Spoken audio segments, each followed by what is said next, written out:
ties, doesn't necessarily listen to families, doesn't necessarily listen to women, and needs to take on board the recommendations and lessons that can be learned from previous investigations. Stephen Jones, thank you. You're a medical negligence partner at the firm Lee Day. You're acting for families involved in the scandal. Now, one family, the mother is Reverend Charlotte Cheshire. Her son Adam was left severely disabled after delivery at the Royal Shrewsbury Hospital in March 2011. So this is not the Nottingham case. This is obviously the one that Mr. Jones referenced earlier. And Reverend Cheshire joins me now. I hope it's not distressing to ask you just to briefly go over the details. What happened to young Adam then upon birth? Good morning. Good morning, Nick. That's fine. My son, Adam, as you say, was born in March 2011. My pregnancy had been perfectly normal, no sign that anything would be wrong, despite the fact that I was under consultant-led care, so you would have assumed they were looking for anything that could have gone wrong. But as became evident, he had become infected with Group B strep meningitis at birth, and despite there being many signs of his developing illness, staff at Shrewsbury Hospital weren't alert enough. They didn't notice in time, and to make a long story short, he ended up in neonatal intensive care for 23 days. He was in an induced coma. He was on life support. Nobody expected him to live. Thankfully, he did live, but he has been left hearing impaired, visually impaired, global learning difficulties. He's 12 years old now, but he has a developmental age of approximately 3.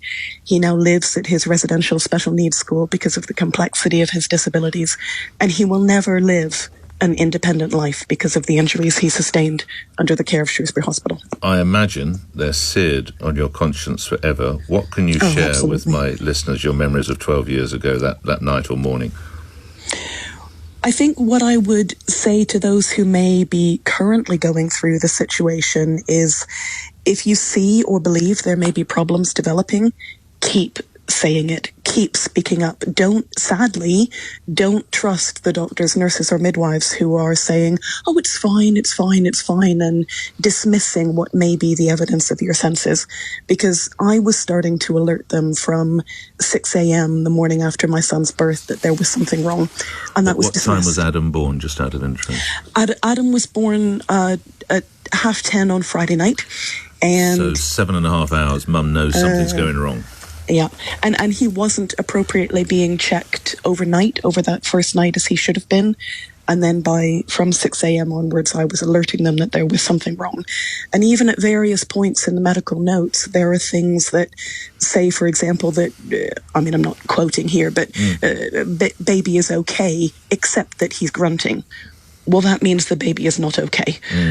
And all sorts of things like that were missed until they finally decided to take him away for some tests. And that marked the start of his intensive care journey and near death. How would you describe the mood of the staff towards you as you expressed your concerns?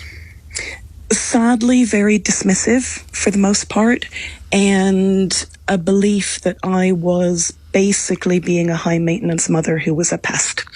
Oh, we do this every day. We know what we're doing. She's just a new mother. Just shush, we're busy. That was the impression that I had, sadly, of the care of a vast majority. Not all, of course, but of a vast majority of staff at Shrewsbury. When did it begin to dawn on staff the magnitude of what had happened to Adam? If I'm really honest, I don't think until he was actually taken to intensive care. Because even when he was being taken, it was we're just taking away for some tests. We're just checking him. But it was as he was going through the doors of NICU that his body shut down and he started having seizures and was ultimately surrounded by a crash team and put into an induced coma and on life support. So I really don't think that on the maternity ward they actually knew it all. It was the intensive care staff who bore the blunt end, if you will, and who realised just how bad it was, because they then had to save him. Now, I know you took this to court. Did medical staff, did clinical staff ever accept their shortcomings? I have only ever heard ultimately from the legal teams. And when it went to the High Court just this past January 2023, the hospital did finally accept 80% liability for Adam's injuries, which means that his needs will therefore be taken care of for the rest of his life, thank goodness. Right. However, at the settlement meeting before the court hearing and then affirmed in court, I was told that I would finally receive a personal apology letter from the hospital. To date, I still haven't received that, despite them admitting liability. And I've certainly never had conversations with any of the clinicians directly involved. It's only been solicitor to solicitor. So, what would that mean to not you? as far as I know. If a consultant or a doctor were to contact you and say, Mrs. Cheshire or Reverend, whatever you want, we got it wrong. We got it wrong because of A, B, C. What would that mean to you? To be perfectly honest, it would result in me being in floods of tears. Because the simple fact is that as so many families involved in this situation, and as Nottingham Families are now realising, I spent years fighting to be heard while being fobbed off, or the hospital denying liability, or being told, it was terrible what happened to you, but it's just one of those things. So if I ever heard somebody actually say, we got it wrong and we're sorry, that would be huge. It doesn't change what happened. Nothing can change what happened. But an apology still has power.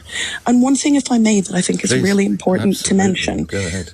There is all of the news, quite understandably, that the Nottingham inquiry is now set to become the largest in the UK, with 1,700 odd families. I don't know the exact number.